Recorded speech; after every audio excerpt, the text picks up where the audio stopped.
ಅವಕಾಶಗಳು ಚುನಾವಣೆಗಳಲ್ಲಿ ಆಯಾ ಸಂದರ್ಭಕ್ಕೆ ತಕ್ಕಂತೆ ಕೆಲವೊಮ್ಮೆ ಜನಗಳು ತೀರ್ಮಾನ ತಗೊಂಡಾಗ ಅವಕಾಶಗಳು ಕೊಡ್ತಾರೆ. ಆದರೆ ಅವಕಾಶ ಬಳಸ್ಕೊಳ್ಳೋದು ಅಥವಾ ಕೊಟ್ಟಂಥ ಒಂದು ಅವಕಾಶವನ್ನು ಸಾರ್ವಜನಿಕರ ಪರವಾಗಿ ದುಡಿಮೆ ಮಾಡ್ದಿರಾ ಬೇರೆ ಸಮಯ ವ್ಯರ್ಥ ಮಾಡ್ಕೊಂಡು ಬೇರೆ ಬೇರೆ ರಾಜಕಾರಣ ಮಾಡ್ತಕ್ಕಂಥದ್ದು ಸೊಸೈಟಿ ಚುನಾವಣೆಗಳಲ್ಲಿ ARಗಳು DRಗಳು JRಗಳು ಇವ್ರನ್ನೆಲ್ಲ ಯಾವ ರೀತಿ ಬುಕ್ ಮಾಡ್ಕೊಂಡು ಯಾವ ರೀತಿ ಧಮಕಿಗಳು ಹಾಕ್ಕೊಂಡು ಚುನಾವಣೆಗಳು ಮಾಡ್ಕೊಂಡು ಬಂದಿದ್ದಾರೆ. ನಾವು ಕೂಡ ನೋಡ್ತಾ ಇದ್ದೇವೆ.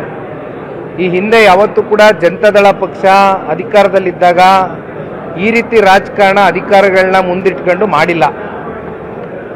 ಆದರೆ ಬಹುಶಃ ಇವತ್ತು ಕಾಂಗ್ರೆಸ್ನ ಸರ್ಕಾರ ಒಂದು ಮೇಲ್ಪಂಕ್ತಿಯನ್ನು ಹಾಕ್ಕೊಡ್ತಾ ಇದ್ದಾರೆ ನಮಗೆ. ಮುಂದಿನ ದಿನಗಳಲ್ಲಿ ಜನ ನಮ್ಗೆ ಆಶೀರ್ವಾದ ಮಾಡದೆ ಬಂದಂಥ ಸಂದರ್ಭದಲ್ಲಿ ನಾವು ಕೂಡ ಇದೇ ರೀತಿ ಮುಂದುವರಿಬೇಕಾಗತ್ತೇನೋ ಅಂತಕ್ಕಂಥದ್ದು ಬಹುಶಃ ನಮ್ಮ ನಾಯಕರಲ್ಲೂ ಕೂಡ ಚರ್ಚೆ ಹುಟ್ಕೊಂಡಿದೆ. ಹಾಗಾಗಿ ಅವಕಾಶ ಕೊಟ್ಟಿದ್ದಾರೆ ಜನ. ಕಾಂಗ್ರೆಸ್ ಏನು ಮಾಡಿದ್ದಾರೆ ಮಾಡಿಲ್ಲ ಅಂತಕ್ಕಂಥದ್ದು ಇವತ್ತು ರಾಜ್ಯದ ಜನತೆ ಬೀದಿಲಿ ಚರ್ಚೆ ಮಾಡ್ತಾ ಇದ್ದಾರೆ. ಮಾತೆತ್ತಿದ್ರೆ ಗ್ಯಾರಂಟಿ ಅಂತಾರೆ. ಗ್ಯಾರಂಟಿಗಳು ಸಮರ್ಪಕವಾಗಿ ಇಲ್ಲಿವರೆಗೂ ಕೂಡ ರಾಜ್ಯದ ಜನತೆಗೆ ಮುಟ್ಲಿಕ್ಕೆ ಆಗ್ತಾ ಇಲ್ಲ. ಹಾಗಾಗಿ ಮುಂದಿನ ದಿನಗಳಲ್ಲಿ ಜಿಲ್ಲಾ ಪಂಚಾಯತಿ ಚುನಾವಣೆ ಬಹುಶಃ ನಾವೆಲ್ಲರೂ ಕೂಡ ಇದು ಕಾರ್ಯಕರ್ತರ ಚುನಾವಣೆ ಅಂತಕ್ಕಂಥದ್ದು ಭಾವಿಸಿದ್ದೇವೆ. ಎಲ್ಲರೂ ಬಹಳ ಉತ್ಸಾಹಕತೆಯಿಂದ ಎದುರು ನೋಡ್ತಾ ಇದ್ದಾರೆ. ಆ ಚುನಾವಣೆಯನ್ನು ಎದುರಿಸ್ತೇವೆ. ಮೈತ್ರಿ ಇದೆ ಸರ್, ಹೊಂದಾಣಿಕೆ ವಿಚಾರವಾಗಿ ಹೇಗಿರುತ್ತೆ ಸರ್ ಈಗ ಮುಂಬರುವ ಚುನಾವಣೆಗಳಲ್ಲಿ? ಮೈತ್ರಿಯಲ್ಲಿ ಯಾವುದೇ ರೀತಿ ಗೊಂದಲ ಇಲ್ಲ.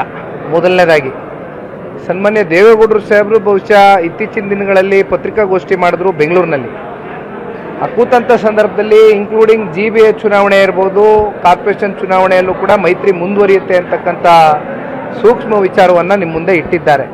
ಹಾಗಾಗಿ ಮೈತ್ರಿಯಲ್ಲಿ ಯಾವುದೇ ಗೊಂದಲ ಇಲ್ಲ. ನಾವಾಗಲಿ ಭಾರತೀಯ ಜನತಾ ಪಾರ್ಟಿ ಮಿತ್ರ ಪಕ್ಷ ಏನಿದೆ ಕೂತು ಚರ್ಚೆ ಮಾಡಿ ಯಾವ್ಯಾವ ಸಂದರ್ಭದಲ್ಲಿ ಯಾವ್ಯಾವ ತಾಲೂಕಿನಲ್ಲಿ ಅಥವಾ ಯಾವ್ಯಾವ ಕಾರ್ಪೊರೇಷನ್ಗಳಲ್ಲಿ ನಮಗೆ ಶಕ್ತಿ ಇದೆಯೋ ನಾವು ಟಿಕೆಟನ್ನು ತಗೊಳ್ತೇವೆ.